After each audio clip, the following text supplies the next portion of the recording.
What's going on, guys? This is Kaishiro. Welcome back. So we are back with another video.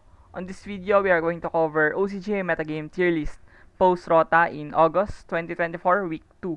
So we have now seen the impact of ROTA in our format, and there's a lot of drastic changes and trends in our shape of our meta right now. So we are going to cover S, A, B, C, and D tiers here, and we are going to tackle each deck on every tier and explain why they are here and what are the reasons behind their inclusion here. So without further ado, let's start. So moving on, first on the D tier we do have Mermail Atlantean. So the water tribe, no, this has been quite performing abundantly because people are experimenting with the deck.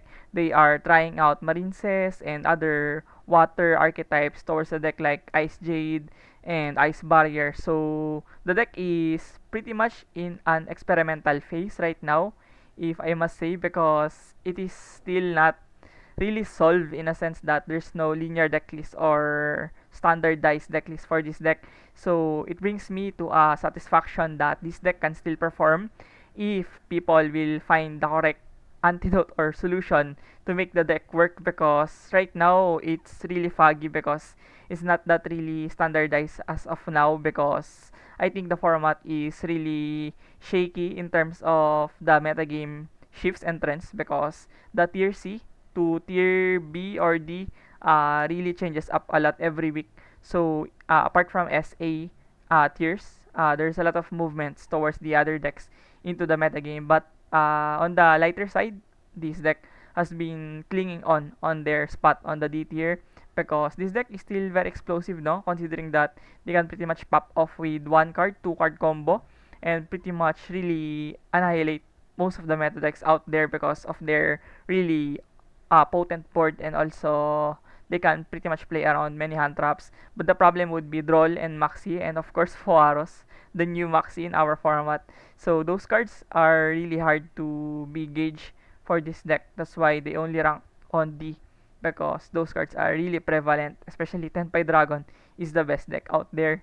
And next you have Infernoid. So Infernoid have been also in a metamorphosis.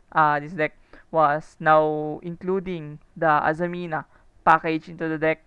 Before, they used to be pure version only, 60 card pure with Reasoning Grass and Monster Gate, no? But now they are mixing the Snake Eyes once again with Sinful Spoils. So it makes the deck more resilient and can be able to play around more hand traps than before. So Azamina definitely boosted the ceiling and resiliency of Infernoid, and optimally improve their going first as well. So yeah, on D tier it will eventually anytime that Infernoid will be a mainstay here on D tier. No matter what happens, I believe this deck is competent enough to be able to take on these meta decks. Next we do have Ancient Warrior. So this is very surprising, and to the point that I was really hyped for my Tri Brigade, because most people, especially in Korea, have been mixing the Ancient Warrior with Tri Brigade to bolster their going first prowess, of course, with the link climbing shenanigans of Tri Brigade, paired with the consistent board presence of the Ancient Warrior with their interruptions from the bounce of Double Dragon Lord and such. So it is pretty much a solid going first deck. But the niche part on that is this deck can comfortably go second with the popping effects of the Shurig and the Double Dragon Lord to bounce and banish cards, and also with the high attack monsters of Ancient Warrior with the easy access code access of Tri Brigade. So it can pretty much deal 5-3 with 2-8 and 1-6 damage every time. So it basically rounds up on 8k. So it is guaranteed OTK once you can clear the board, and especially OTK using the Tri Brigade with the access code. So this deck is really not that solidified yet on D tier, because right now this week it is not performing like they have used to be last week. But I do have high hopes for Ancient Warrior Tri Brigade and also Ancient Warrior as a pure, because it can pretty much go second comfortably like the previous Ancient Gear that was also tier D at some point. And those decks are running similar like Tenpai Dragon, just be able to use the going second cards hand traps, all of those stuff to break the board and stop the opponent from making their boards and just be easily an OTK threat every time when they go second. So yeah, Ancient Warrior definitely a deck to look out for moving forward. Next we do have Tearlaments Horus. So of course, Tearlaments Horus pretty much a deck that can steamroll everyone in this format.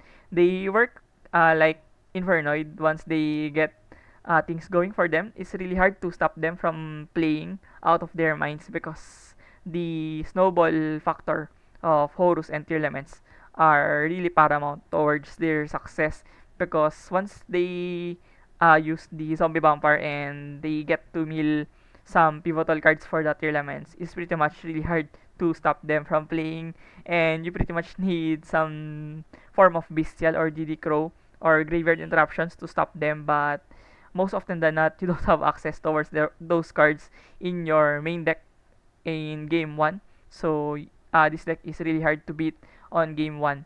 And next we do have Branded Azamina, Finsmith, and also sometimes people opt to play Tearlaments as well for this Branded. So it is pretty much fusion pile at this point. So this deck was be able to conquer these decks from pure and raw gas. Their engine has too much gas to outwit every board in the format right now. Even the boards of Fire King and Snake Eyes and Rescue Ace and also the Yubel cannot really stop this full steam head on of this Branded because of the resources from the branded cards with multitudes of floating effects and also graveyard effects that be able to recycle their resources and also complete follow through every time once they resolve something on their board. So paired with Azamina, it is really a threatening deck to definitely threaten these decks in B and A tiers, especially decks like Mementotlan or Voices Voice cannot really size up against the boards of the best decks out there, but it is very different from this branded Azamina Finsmith with Tearlaments. It can pretty much definitely annihilate and destroy the boards of the best decks at the moment. Next, moving on towards the C tier, we do have Chimera Finsmith. So this deck is a mainstay on C tier for a very long time now. I believe Japanese tier lists are telegraphing that this deck was only D tier on their books, but for me, I pretty much see Chimera Finsmith every time in the local metagame scene of Philippines. So I do have hopes and belief for the deck to be able to rank up against these best decks and also hold their own because this deck is really explosive with the illusionist cards, with the patchwork, and also now with Finsmith. They can definitely play around many hand traps. The only problem would be Droll, and the Finsmith definitely solved the breaking issues of Chimera. Their reliance on the uh, Chimera cards to be able to do their plays, it is not really relevant anymore because they have Finsmith and they have they have always access towards the link to Close Sky Goddess and be able to do sequentia plays from the Finsmith.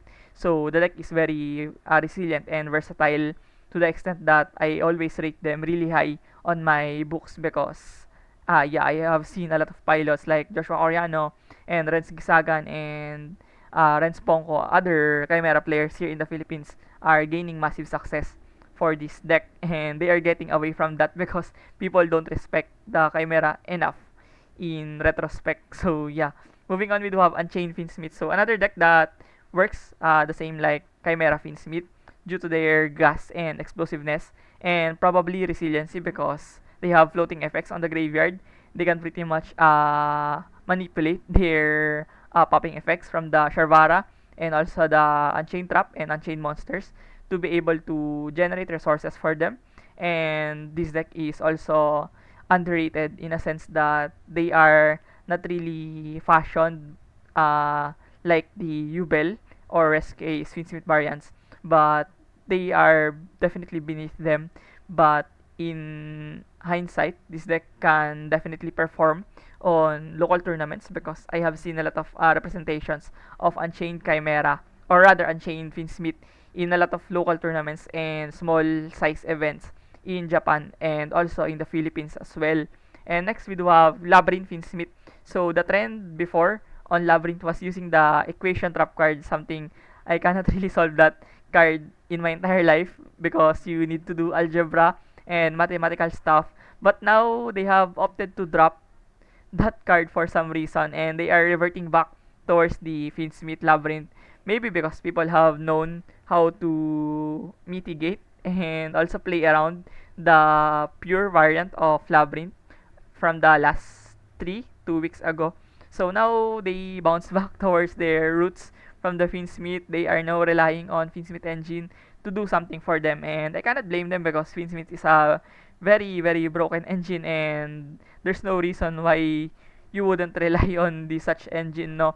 So yeah, potentially Labyrinth is more explosive and can definitely play around more boards towards the meta right now from the Finsmith help, and also be able to do something and yeah, pretty much build a recognizable board on their end when going first, rather than just relying on trap cards and floodgates from the pure variant. So next we do have Voices Voice. So this deck is really shaky.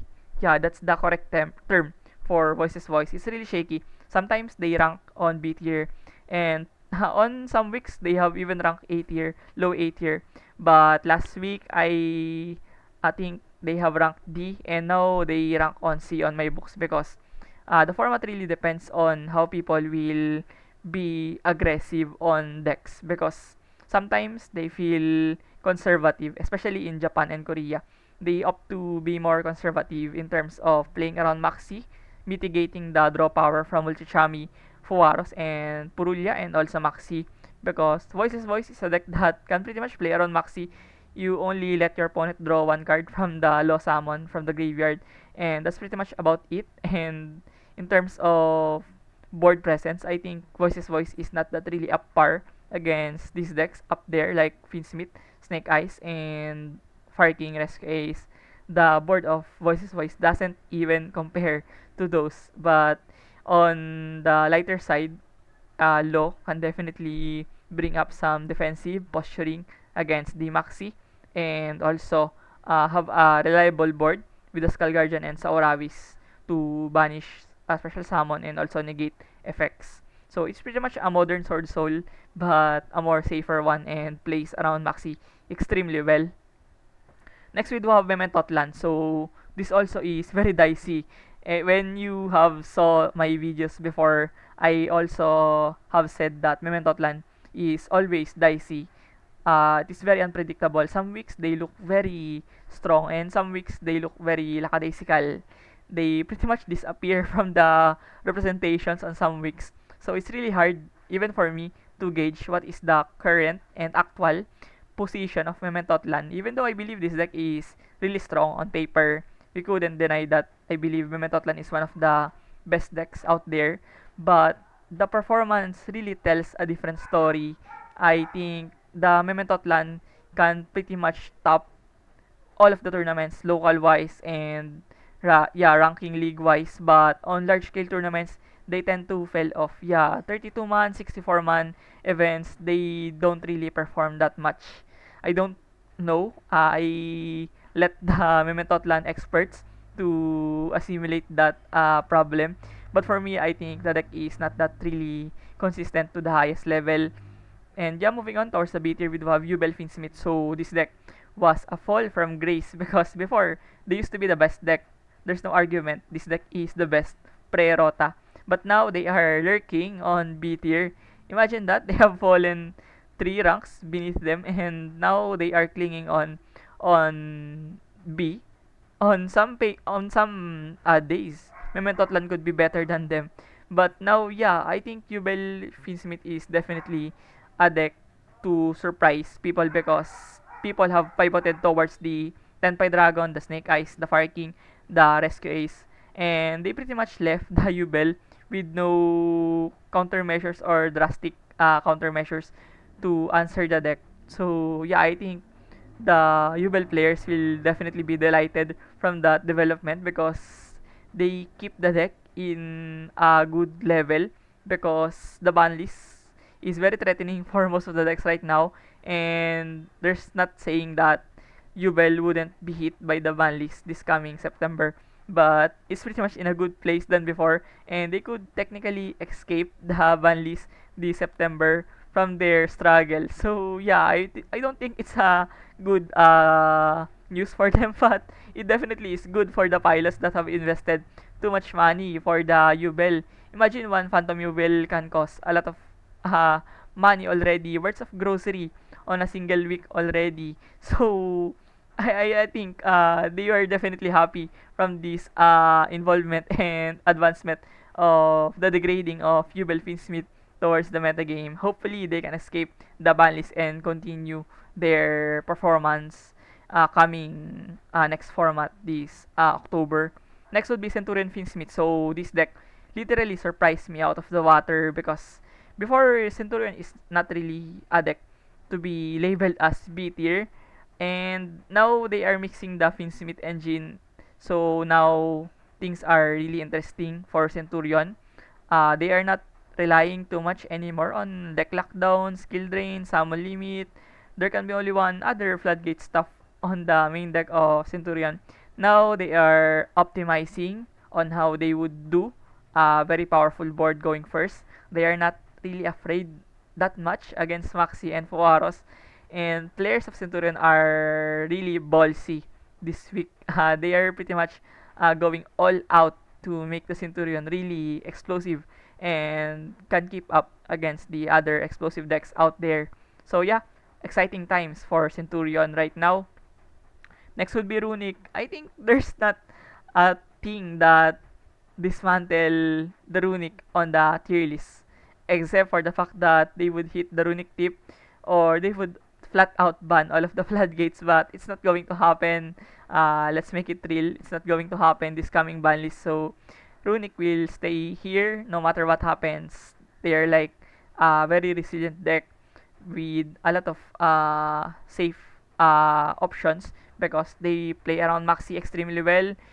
Your opponent only get one draw from the fusion summon of Runic in a single moment, in a single turn. So you don't really benefit on Maxi and other hand traps on the format right now, like Bestials. They don't do good against Runic, and yeah, other relevant hand traps really does nothing against Runic. Fuaros, Maxi, all of those stuff, and even Impulse, no? So yeah, I think Runic is definitely a deck that you want to go for if you want to play it safe, you want to definitely just win games. And I think Runic is the best deck for you. Next would be Snake Eyes Azamina. So without the Farking or without the Finsmith, so people have been trying out or testing out the Snake Eyes with Azamina only, of course, with the Sinful Spoil synergy. They're just playing Magician Souls and other consistency cards like 1 for 1, and they are just banking on plethora of hand traps into the deck. They are playing Droll and Lockbird, Nibiru, and also a space for Fuaros now, very important when we lose the die roll. Of course, Fuaros will be our second Maxi to have those draw power. So I think this deck is really strong, and I believe it is very underrated because the Finsmith is very lucrative, very pleasing for people because of the nature of the engine. Of course, one card combo, really obnoxious engine, but when we consider the utility and the resiliency of the hand traps and utility cards that you are going to have with the Snake Eyes Zamina is also top notch in my own perspective and books, even though it is not explosive enough and resilient enough like the Finsmith Snake Eyes. I believe this deck is really strong on the hands of right pilot. Next would be Rescue Ace, Finsmith Azamina. So this deck suffers from Mandela effect. I think that's the correct way to put it because people are always neglecting the prowess of Rescue Ace in a lot of events already. WCQ Asia Finals, Japan Championship, and the previous tournaments, the Battle Nexus, and also the BLS tournament. We have seen Rescue Ace can definitely top those tournaments. The results will definitely tell you that Rescue Ace is that deck that can win the whole thing. But on lighter or normal perspective, I think people definitely don't rate Rescue Ace that much, even though the results tells you a different story. They would just rely on Snake Eyes and Fire King because those decks are more uh, when you say that consistent in a sense that you don't really break on your turbulence, your rescue ace cards that much. So yeah, I think it suffers from those problems. People don't really fancy the rescue ace too much because of those garnets and potential breaks like the trap cards of course and the reinforce no on some occasions. So yeah, I definitely got edged out from the consistency of Snake Eyes and other Finsmith decks to offer. But I think it can definitely win major tournaments and large scale events when the day is right for them and also the pilot is right for them. Next, moving on towards the 8th tier, we do have Fire King, Finsmith, Azamina, Sinful Spoils. Oh my god, I have lost breath already from saying those engines. It is basically just engine deck at this point. So, with the Fire King from the Grunix, Phonix, and the pop from the cards of Fire King can definitely play around hand traps.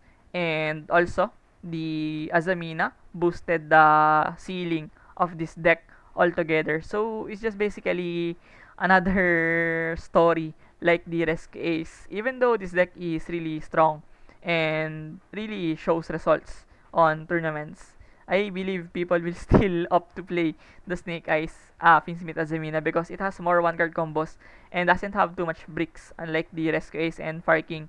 So they struggle the same way in a similar fashion, no.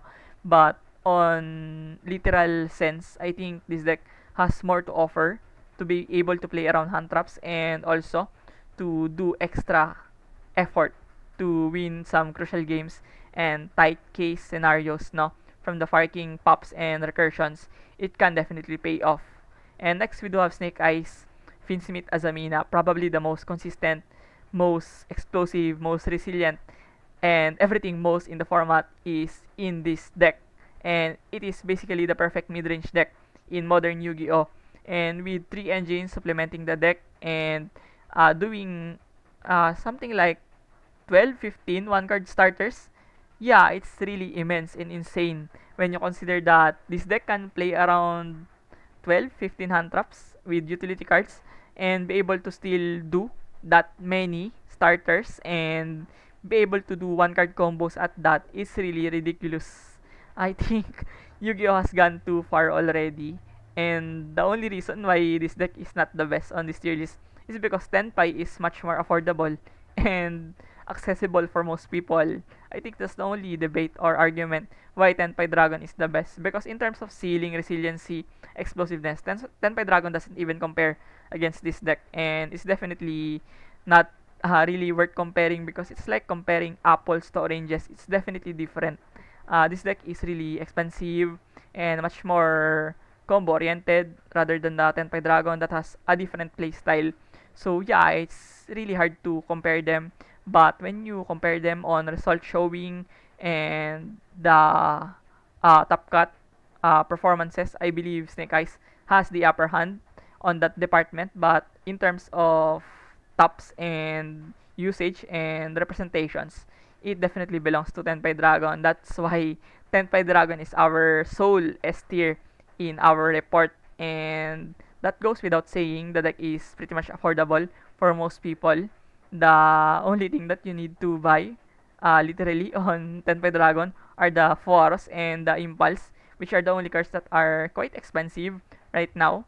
And the core is really cheap. The core has been like something $20. Yeah, probably something like that. So the core is really cheap and very accessible and more easier to play. You don't really need to do the same combo and same technical plays like the Snake Eyes, Finsmith decks, and the Fire King, and also the Rescue Ace and Ubel.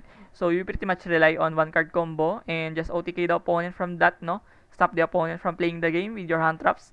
And if they still live from your hand traps, that's where the Raigeki, Forbidden Droplet, Lightning Storm comes in to nuke and annihilate their board.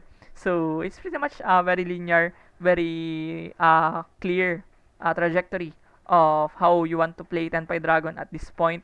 So yeah, it definitely belongs to Tenpai Dragon as the best deck in our meta report right now. So yeah, it sums up our OCG Metagame Report tier list review from August 2024, week 2, post-ROTA. So if you found this video informative and helpful, please consider subscribing into my YouTube channel. It definitely motivates me a lot to provide this content and yeah, make this video for you guys. So once again, thank you for watching. See you in the next one. Peace.